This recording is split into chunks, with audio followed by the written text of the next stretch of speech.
How do we evaluate and select new business models? The traditional way of evaluating and selecting new business models has been to base it on your competencies.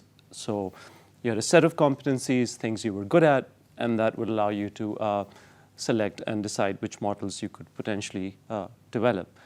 In a world that we live in today, companies have proven this wrong. Apple had no competencies in the music industry, became one of the largest players in the world of music. Netflix had no competencies in the movie content world, became one of the largest producers and distributors of movie content. So we live in a world where you need to think beyond just the competencies you have in terms of selecting new business models, and think in terms of opportunities for value creation and capture across ecosystems which cut across industries, which cut across your traditional businesses and are much wider in their scope and scale. How do we manage the challenge of trade-offs between managing existing and new businesses? So this is a key challenge for many organizations across a range of industries. We're seeing this in insurance and financial organizations, as well as regular, let's start this again.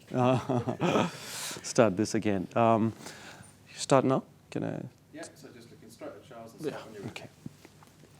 This is a key challenge for many kinds of organizations, how to manage this dilemma of exploiting your core business while exploring new opportunities, developing new business models. One way to do that is to, of course, for large companies, is to develop the innovative potential through acting like a startup. So for example, GE has created something called FastWorks, and they have something called the Lean Startup Movement. They want to act like a startup, behave like a startup, ally with startups in order to unleash the innovative potential that comes both within as well as through partnering. So that's one method through which organizations deal with this duality or this challenge of both trying to be a startup as well as trying to be an incumbent organization that continues to do its regular business and make money from what it's been used to doing for the last, depending on how old it is. What are the best ways to align my business model with my organizational management model? This is a key challenge for organizations. It's not just that you come up with breakthrough ideas. Many times companies and businesses come up with breakthrough ideas. A key challenge is to be able to deliver on that breakthrough idea and develop an appropriate business model. But an even bigger challenge is to make sure that your management model is appropriate and fits with that new business model. One reason why many business models fail in the implementation is that there is no right or appropriate organizational structure in place to deliver on that business model. So this alignment is key. You need to make sure that your organization is organized, is structured in a way that allows you to be agile, that allows you to move quickly, that allows you to adapt.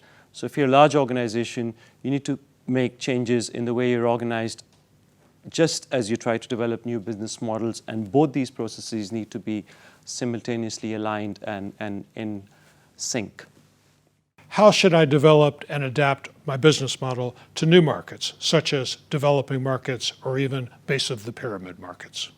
A couple of aspects to this. One thing is you could take a business model from a developed market and into an emerging market or a base of pyramid market, and that would be innovative for that particular market.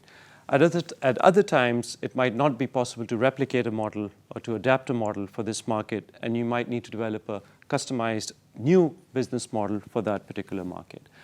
A key characteristic of emerging markets, and more specifically base of the pyramid markets, is resource accessibility, affordability, and availability.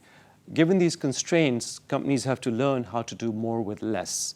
While this is true for developed markets as well, this becomes particularly critical for emerging and base of the pyramid markets. So improvisation, leveraging resources very efficiently, eliminating all kinds of slack and waste is absolutely critical in these markets. Another key difference that these markets, or another key challenge that these markets present, is that there are lots of institutional voids. There are lots of things you can't take for granted. Electric supply, infrastructure, transportation, logistics. So it becomes critical for you to partner with our other organizations, government agencies, NGOs, and all kinds of organizations to co-create value. So co-creation, while is true again for developed markets, becomes even more critical for emerging and base of the pyramid markets. As an incumbent, how do I react to a disruptive innovation? Specifically, how can I depart from existing but still profitable business models while developing new business models where success is uncertain? This is a key dilemma that many established organizations face: how to continue to exploit existing and mostly profitable business while at the same time develop new business which is highly uncertain and unlikely to be profitable, at least in the short run. A key way of doing this is to be able to allocate resources and manage this portfolio of resources in a way that protects the core while also helps you to diversify into new and emerging technologies and innovations that can create value. So the key thing here is to manage exploitation with exploration and do this skillfully and dexterously, a concept that's often called ambidexterity. So this is a key dilemma, as you mentioned. The dilemma is that one way of overcoming this dilemma is for companies to create a protected environment for innovative ideas. It's normal that current ideas will win the lion's share of resources. So the way the management and leadership can encourage innovation is to create that protected space for these innovative ideas, for them to generate and multiply and not be overwhelmed by the resources that are being consumed for existing business.